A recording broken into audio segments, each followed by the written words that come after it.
Welcome to the Texas Talks podcast. I am your host, Brad Swale. Today, I have the pleasure of welcoming to the show Lee Parsley, General Counsel and President for Texans for Lawsuit Reform, or TLR as it's more commonly known. Mr. Parsley, how are you? I'm very well, Brad. How are you today? I'm doing real good. It's a pleasure to speak with you. You're the first interview of the new year, and I think that's a great way to start. So welcome to the show. I appreciate it. So I didn't give any sort of background at all, but I would love for you to sort of fill in some gaps there. Who's Lee Parsley? What is TLR? Good. Thank you, Brad. Well, I am a lawyer who's been practicing law in Austin, Texas for about 35 years. After growing up on a cotton farm in Lubbock and going to Texas Tech University, I discovered that Austin had hills and trees and water, and which made it different than Lubbock. So I stuck when I came down here working for the legislature in the 1985 session. And so I've been here a pretty long time at this point. I spent some of my career with big law firms and being an hourly rate lawyer. And I spent some of my early time with the Texas Supreme Court. I was an attorney for the Texas Supreme Court for about 4 years in my career. And I learned in that job how to write rules and statutes. And that's an unusual thing, but the court at the time was rewriting the Texas Rules of Procedure, and that was my job. And I learned how to draft statutes, essentially. And that's what I do a lot for Texans for Lawsuit Reform today. My understanding is in law that procedure is way more important than people realize. Well, it is. You can win or lose on procedure for your client, and the knowing procedure in law, like in the U.S. Congress and anything else, the person who knows the procedure is the one who's likely to win the debate, because lots of times the arguments on how to get there more than what the substance is. And so I was a procedure expert as a lawyer, and I did civil appeals for a long time, but I also kept up with legislative stuff. As I said, I worked at the Capitol in 1985, and all those years I worked for Texans for Lawsuit Reform. They were one of my clients, and I would go to the Capitol and help them. I'd draft bills for them and go testify on their bills in the Capitol. Yeah. So Texans for Lawsuit Reform is you asked about that. We are an organization that deals with, again, a lot of procedure about how cases are dealt with in our system. Now, we don't deal with criminal cases. We don't deal with family cases. We deal with civil law, which is that area of law where two companies or people are arguing about a contract, or if you've been injured in an accident and you go sue someone for that injury, that's a civil case. And that's the kind of litigation we deal with. Now, you or I, Brad, or anybody could be hit by a truck tomorrow and be seriously injured, and we're entitled to our day in court. And we at TLR are fully committed to making sure that you can go to court and get a full and fair recovery, and hopefully in a reasonable amount of time. That's what we're doing. What we want to, at the same time, weed out of the system are instances where people are suing when they cause their own injury, or when people are suing and they don't have an injury at all. And those happen more than you would think, is that you've got lawsuits by people who cause their own problems, but yet they file a lawsuit, they get a lawyer and file a lawsuit. And so those are the kind of things we'd like to weed out of the system for all of us. So I want to clarify for my sake, and I think also for maybe some listeners as well. You say that when there's an injury, are you talking, I'm not a lawyer, but in legal terms, injury doesn't necessarily mean, I broke my arm, right? It's something bad. I'm suffering because of someone else's decision or negligence or whatever. Right. So injury, that's right. An injury could be a financial injury. Someone has ruined your reputation. That would be an injury to your reputation, and you're entitled to compensation for that. As I said, you could get hit by a truck and have a broken arm or a broken back or any number of injuries physically. You're entitled to compensation for that.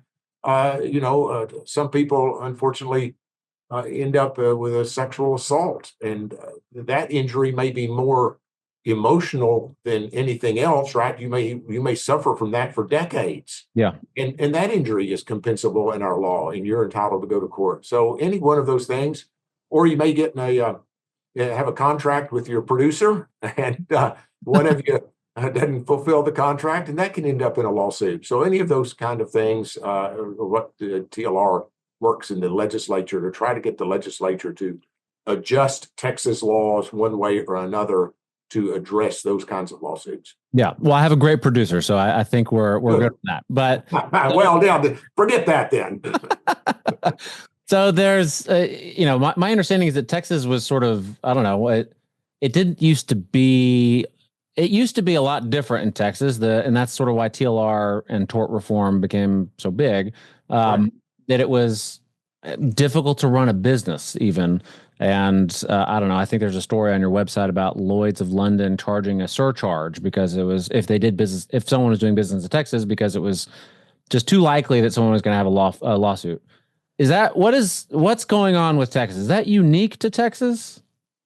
Well, no, we that's not unique to Texas. We were the lawsuit capital of the world back in the 1980s, and I literally mean the world. And so you would suffer an injury in Mexico, and you'd file a lawsuit in Texas, or an injury in Venezuela, or an injury in England. But people thought the laws in Texas were more favorable than anywhere else on the planet, essentially. So lots of lawsuits came to Texas, and then we had pretty favorable laws about, at least if on the plaintiff side they were favorable to you, about where inside of Texas you could file a lawsuit. For example, a train company, could be sued anywhere they had tracks. So train tracks run all over the state, and so you could be injured in Dallas and file a suit in Sweetwater because the railroad tracks ran through Sweetwater, right? You could file. So that and a number of other reasons, we had some pretty generous laws in Texas, and it became the lawsuit capital of the world. People just like to sue here.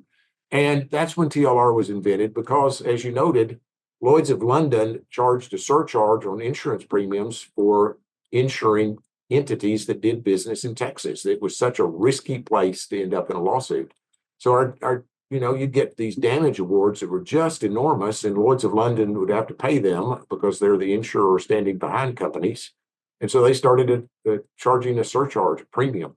Our doctors we have great medical schools. We've always had great medical schools, but people graduating from medical school in Texas would go practice medicine somewhere else. They could take their talents and go to some other state, because the malpractice lawsuits were just so prevalent in Texas that the doctors couldn't afford to pay their insurance premiums either. So they just go somewhere else to practice medicine. And so it was that kind of environment that led to the creation of TLR, is to try to just stabilize where both sides of the lawsuit have a fair chance to, either win or lose. Yeah. I wasn't really expecting to ask this, but I mean, Texas has this image of being, super business friendly. And I think that's true today for sure. Texas Miracle and all that. But, you think of it being so easy to sue a company, a railroad, or, whatever, right? Texas has this image of like a very capitalistic society, and being able to sue, and you get just anybody for anything, lawsuit capital of the world against businesses. And that was only in the 1980s. What was going on in Texas? Like, it seems like totally opposite of the image of Texas that, I don't know, I was born in 85, the image that I grew up sort of learning about. Well, why is it? What happened? Like, why were we that way? It's actually kind of a good and a bad thing. Because one of the reasons businesses like to operate in Texas, I think, is that they find that there is a very entrepreneurial spirit here. Yeah. They find that just everybody in Texas seems to want to succeed. They want to create a business. They want to hire people. They want to enjoy a freedom and a good quality of life. And so Texas has this entrepreneurial spirit. Well, that applies to lawyers too. And so in the 1980s, the entrepreneurial spirit of the lawyers that do typically sue businesses, I mean, they had just created an environment that was very good for themselves. They had created a system that was very favorable for them. And that's not bad if you look at it in the sense that they too are businesses and they were just trying to succeed, except they succeeded wildly because the playing field became so tilted in their direction due to their entrepreneurial efforts. And that's why TLR came along. And it is still why people want to come to Texas. I think there are really, in terms of what the government does, You want a fair litigation system, which is what we all work on. You want a regulatory environment that is stable and predictable and that both protects, again, individuals, but allows businesses to succeed. And you want a tax system that doesn't overburden your entities. And those are what the legislature could do. And then when you couple that with that Texas entrepreneurial spirit, that's when you get the Texas miracle. That's what it is that drives the Texas economy, is those three things in the legislature plus entrepreneurship. Yeah. So I know that obviously things are much better than they were in 1985 or in the 80s. I'm sure they're getting better, year after year after year. Obviously, you guys still exist, so there's still work to do, and a lot of it is thanks to you guys. Nowadays, what's the impact to sort of the Texans or the Texas economy? The way that obviously y'all are still working, right? What's the impact here? Well, let me start with the first part of that. Texas still is a great place to come live and work. Sure. Absolutely. People do that every single day. They come here all the time. They are coming here all the time, and we are draining California, and and that's not a bad thing. Again, many of the Californians who are coming here and others are very entrepreneurial, right? They want to come succeed, and they are succeeding in Texas. And so we do have a vibrant economy, and we, during the Great Recession, you probably recall that there were years during the Great Recession, a couple of them, where Texas created more jobs than every other state in the United States. All other 49 states did not create as many jobs as Texas did a couple of years during the Great Recession a few years ago. So, and it has continued. We're still a great place to come live and work. But things have gotten a little out of balance again in the litigation side, which is what we at TLR work on. And you see it, probably your listeners see it. If you drive the interstate highway, you will see advertisements for $10 million or $6 million, whatever the lawyer has won in the most recent truck accident case.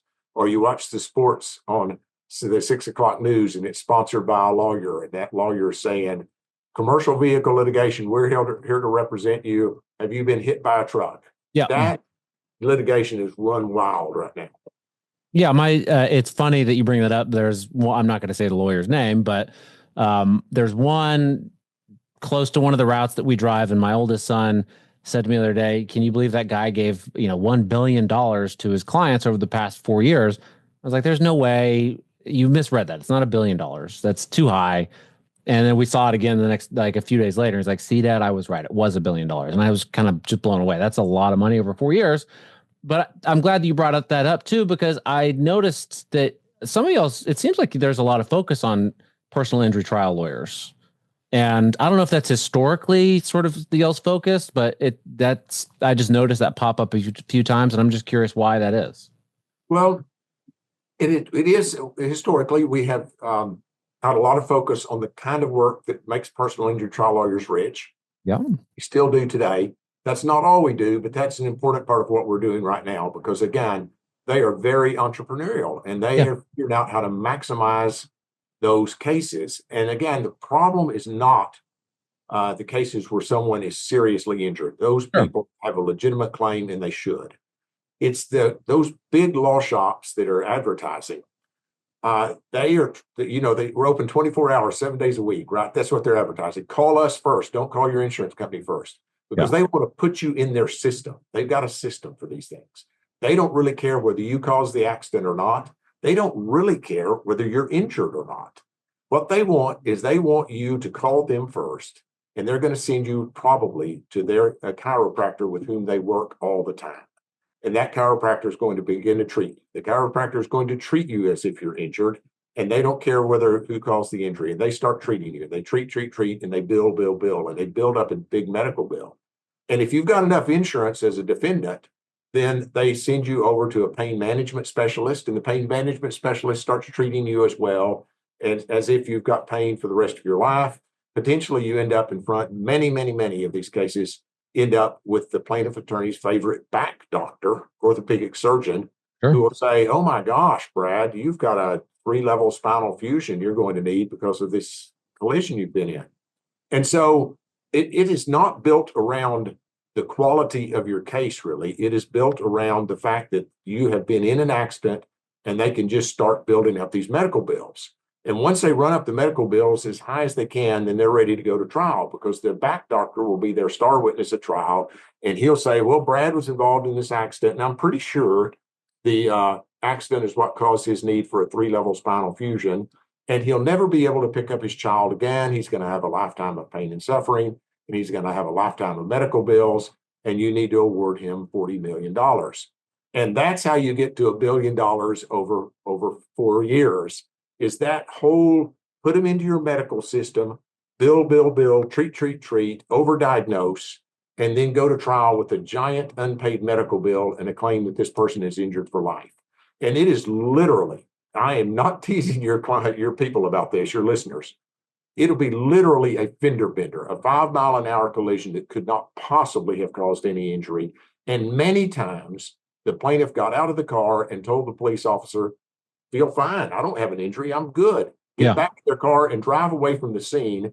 And then they call me 24 hours a day, 7 days a week lawyer. And the next thing you know, they're in that system. And that's what's making these lawyers money. I think it's funny. I do think it's really funny. I'm a Texas Tech Red Raider. I went to a football game at Texas Tech a couple of years ago, and the local plaintiff attorney had hired someone who was standing down there on the field during halftime with a T-shirt cannon dressed in a gorilla costume.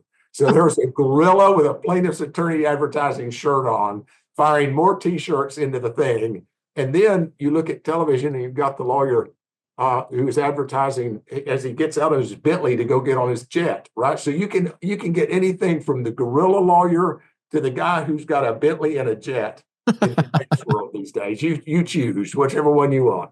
Yeah, I mean, you were saying earlier, all right, I get into an accident and I had to get this, supposedly I had to get this level 3 spinal fusion surgery or whatever. Now I deserve $40 million.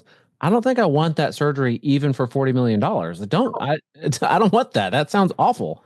No, you don't want it. It's not good for you to get a 3-level spinal fusion that you don't need. Exactly.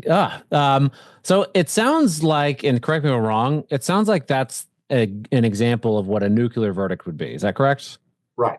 So that's something that y'all, I think that y'all have been focusing a little bit more recently. So, is there more to a nuclear verdict than what you described? Is it just a large payment? Yeah, it's the nuclear verdict. Someone else made up that term. We didn't, but it's a reference to a verdict in a injury case that is $10 million or more. So we're talking about a one-person injury case of $10 million or more awarded. Now, again, you can be injured and you can be entitled to $10 million. Of course. You can. But it's the run-of-the-mill fender benders where they're getting those $10 million plus verdicts that are the ones that we are really concerned about. And there's an example in East Texas. FTS was the trucking company, the plaintiff. I won't use his name here. Fender bender got out, said he didn't have a problem, went to the hospital the next day. They said they did x-rays, looked at him, said, no, we don't see any problem with you.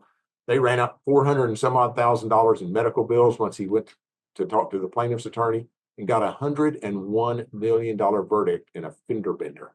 Jeez. Court of Appeals in Tyler said preposterous on its face, reversed it, sent it back for a new trial. But those are the ones we're worried about. $101 million when the person got out of the car and told the local police officer, I'm fine, no problem.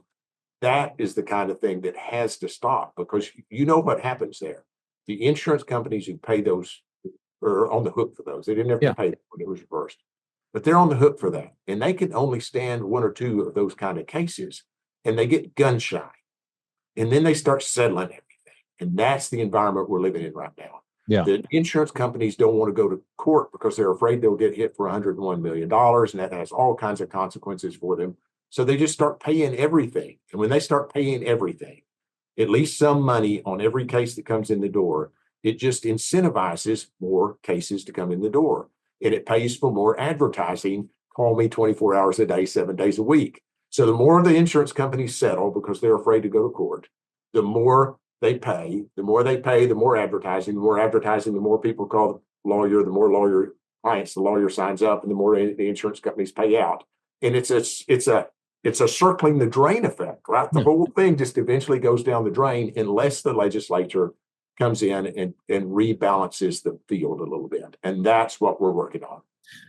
So, I mean, I take your point that the insurance companies don't want to go to court because they might get that $101 million verdict. And I'm thinking to myself, the Texas Lotto is at 60 something, some odd million. I could just go get a fender bender and get 100 million. I'm not going to do that, but I could see the appeal there.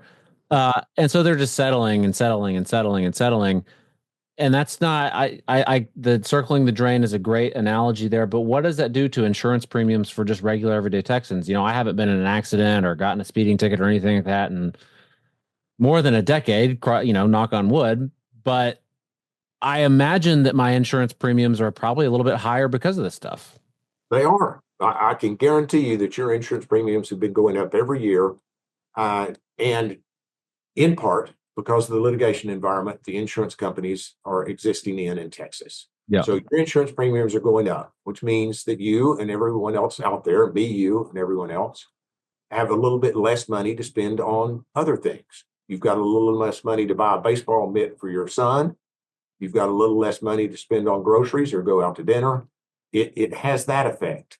It also has the effect of raising the cost for goods that are delivered to your store. If Amazon, which is delivering a lot of stuff to doors all over Texas these days, Yeah. if Amazon's insurance premiums are going up every year 10 and 12%, and they are. Oh. And that means that they have to charge more to deliver packages, which means they have to charge more for goods. So the price of goods reflects the insurance that the companies are paying, and the insurance companies are paying, premiums they're paying reflects the litigation environment. So everybody in Texas is paying a little bit more for toilet tissue, a little bit more for everything they buy than they would otherwise. And that's what we care about. We're not in the business of protecting insurance companies around here. I mean, they're going to take care of themselves. The insurance Sure. companies are big businesses. What we care about are you and your listeners and the entrepreneurs that are creating jobs in Texas. That this environment means that entrepreneurs can't afford to potentially expand their business and hire more employees. They can't expand their facilities. They can't hire new or buy new equipment. That's the consequences of the litigation environment, is the trickle down consequences to people who live here and people who try to create jobs and wealth here. Yeah, so I understand you guys are working with the Texas legislature to address this. I'm curious how they would address it, but I'm also curious, Texans are already paying these high prices, the trickle down effect as you've described. Um, insurance premiums are already where they're at. Maybe insurance, if the Texas ledge does step in and fixes this system, I don't know if the insurance companies are going to lower their prices. Seems unlikely. It would be nice if they did, though, if there's some sort of triggering, hey, we're doing this for you guys. Let's give back to Texans a little bit. Is that even possible? Well, that's yes, it's possible. So I mentioned earlier that one of the things back in the 1980s and 1990s, insurance premiums for doctors, their malpractice insurance premiums were just too high. And so they would graduate from medical school here and go somewhere else. Well, in 2003, the legislature passed a series of laws having to do with medical liability cases. And it immediately it caused insurance premiums, malpractice insurance premiums paid by doctors and hospitals in Texas to go down, more than split in half their insurance. Oh, and so it is provably true that instead of leaving the state, people who graduated from our medical schools began to stay here, and doctors from other states began to come to Texas because suddenly we had a better risk environment than they were experiencing in other places. So our healthcare community expanded at a faster rate than our population growth since the 2003 law passed, and their insurance premiums went down. So sometimes it does work like that. I hope it does. I hope it works out that way this time too. Yeah, most of the time it's what we'd like to do is stabilize the market, the insurance market, get insurers to come to Texas, continue to write insurance here, and we hope over time that yes, you'll see a little decrease in your premiums, or at least they will stabilize and they won't keep going up 10 and 12% a year. Yeah. So, and we think we can do that if the legislature will make some common sense changes to the way those, particularly trucking cases, but all kinds of personal injury cases are tried right now. Yeah. So I want to move on to climate change, which is maybe not what Texans typically worry about all that much. Where energy is a natural gas, oil, whatever, all that is very big in the Texas economy. But I've read that, you see it on social media a lot, the climate change, um, I'll say climate change alarmists. They'll throw paint or something like that on a picture, on Monet or whatever, right? To draw attention to climate change. My understanding is that they're also using the legal system to get wins, to get their what they want. Right. Is that happening here in Texas? Well, not climate change litigation. That's happening everywhere else, but we're certainly subject to the climate change litigation here too. So let me describe how that goes. There's a old hundreds of year old doctrine we got from England, and I promise I won't go to England very often with my stories, but called the public nuisance doctrine. Okay. And if you had a ox that was towing a cart down a dirt road and your ox died and your ox and your cart were blocking the public road, that in old England was a nuisance to the public, and you could get sued in court to remove your darned ox from our road because the public needed to use the road. By the That time you got to court, wouldn't your ox be gone? I don't get it. Go on. maybe they acted faster than we do now. Anyway, that is a public nuisance claim in the old style. Sure. That claim hundreds of years later has become a claim in modern litigation for lawyers and governments to try to avoid the legislative process to regulate society. Okay. So the lawyers have decided that anything that makes enough people unhappy is a public nuisance. It's a nuisance because it makes them unhappy, and they are people in the public nuisance. And so they've taken an old ox in the road law and turned it into a way to say that climate change is a public nuisance because it makes a lot of people unhappy that the climate is changing. Yeah. And they declare that to be a nuisance. And therefore, they file a lawsuit claiming that the companies that allegedly have caused climate change must fix the nuisance by paying billions of dollars in damages. Okay. So what they're avoiding by doing it this way is they can go to court and one of two things happens. Either the company they're suing says, okay, I'm going to pay you X number of millions or billions of dollars to go away, in which case the lawyer gets a lot of money and his client, who will be some governmental entity, a city, typically city of San Francisco, for example, gets the rest of the money. The lawyer and the city split up the money and they go away happy because they've got a lot more money in their accounts now. Or the other alternative is they actually get the giant judgment against whatever the company is, and they put them out of business. And then they have actually affected climate change, potentially, they think. So, their view of it is declare something a public nuisance, file the lawsuit, and the outcome is going to be good one way or the other. Sure. But what it really is doing is it is regulating societal conduct. It is regulating emissions through litigation rather than regulating emissions through legislation. So if climate change is real, and we at Texans for Lawsuit Reform don't have an opinion about that, it's not my area of expertise. Sure. We don't care. It's just not what we do, right? Climate change, real, not real, doesn't matter to us one way or the other. Yeah. We're in the litigation business. But assume climate change is real. It's fine with me. It ought to be addressed by the people we elect to Congress and to our legislatures, right? If you want to regulate the production of oil and gas, then the legislature should regulate it. If it thinks oil and gas is causing climate change, the burning of fossil fuels is causing climate change, and the legislature wants to regulate that, they're free to do it. Congress is free to do it. That's the democratic process. The democratic process does not include just avoiding the legislature, going straight to court and asking a judge and 12 members of a jury to regulate the oil and gas industry. So they're using this concept called public nuisance as a mechanism to avoid the democratic process, frankly.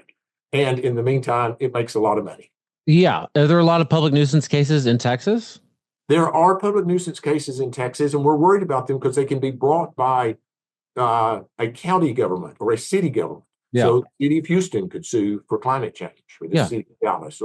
So we're not seeing that. We're seeing public nuisance cases in Texas over other things like pollution cases are pursued as public nuisance actions sometimes. And instead of asking the Texas Natural Resource Conservation Commission to go deal with a allegedly polluted river, let's say, they just filed a lawsuit under a public nuisance theory. So we're seeing some of that.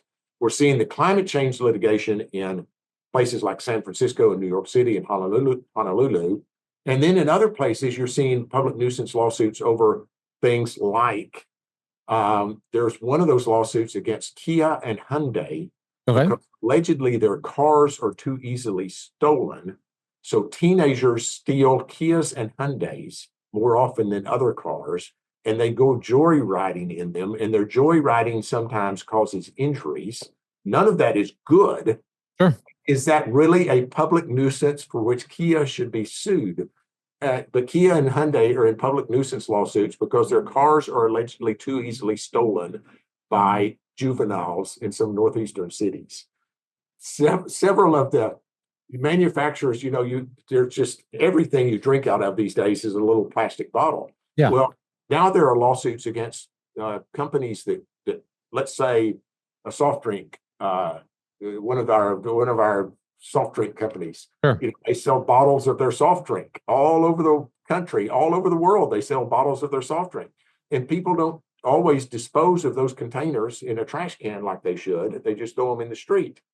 And that has been declared in some cases. Lawyers have sued on the claim that throwing soft drink bottles in the street instead of throwing them in the trash is a public nuisance for which the company that sold the soft drink should pay billions of dollars in damages.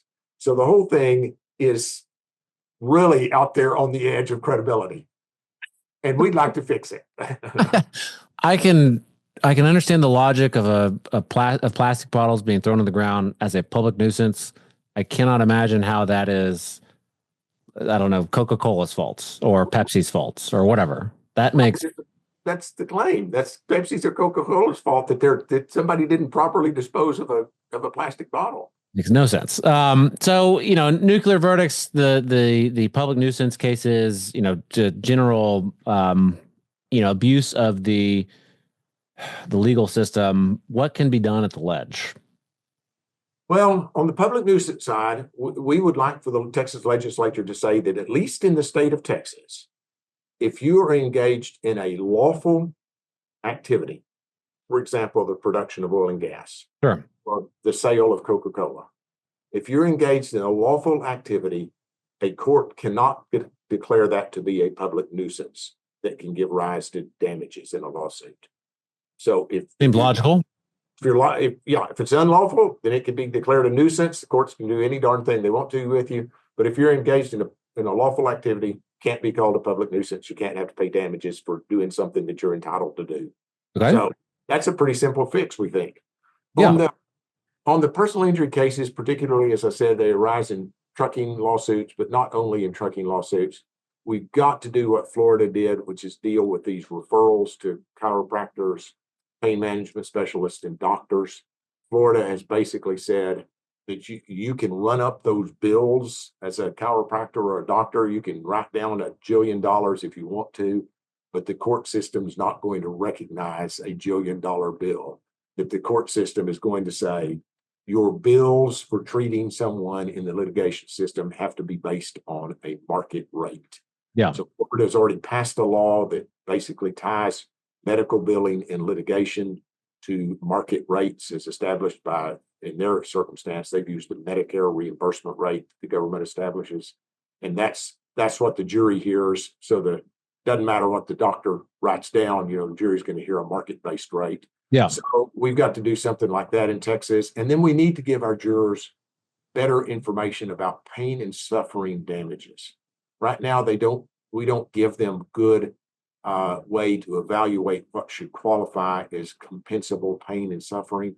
So that gets pretty kind of detailed, but we need to give our jurors better information to decide, is this the kind of pain and suffering for which I can award damages, or is it not? Yeah. The legislature can write definitions for pain and suffering and write a definition for mental anguish, and can begin to make some difference about that as well, just to give our jurors better guidance. Yeah. And then the legislature shall prohibit what the lawyers love to do, which is say, my client's got terrible pain.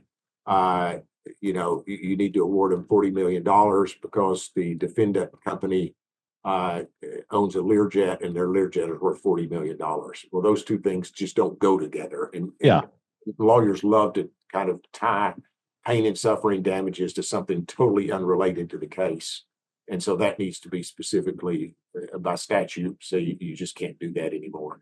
So there's a few fixes we can do out there that the legislature can, and I believe we can make a difference on this. I think we can kind of, again, level the playing field for run-of-the-mill fender benders that where no one is $40 million worth of hurt. Yeah. And that's what we really ought to do, because it really is causing the price of toilet paper to go up a little bit. Well, I guess final question before I let you go. I know that y'all are going to be focusing on those things in this upcoming 89th legislature, which starts, right around the corner here. Do y'all have any other big priorities, any other big goals that y'all look forward to in the 89th ledge? Well, we are always working over there on trying to also offset the creation of new ways to sue. So the legislature sometimes gets it in mind that the way to fix a problem is to create a new lawsuit. And so we're always over there saying to the legislature, if we're going to create a new lawsuit, a new way to sue somebody, let's build the lawsuit in a way that's reasonable, that's related to the actual injury. So we spend a lot of our time doing that in the legislature, and we will again in the upcoming legislative session.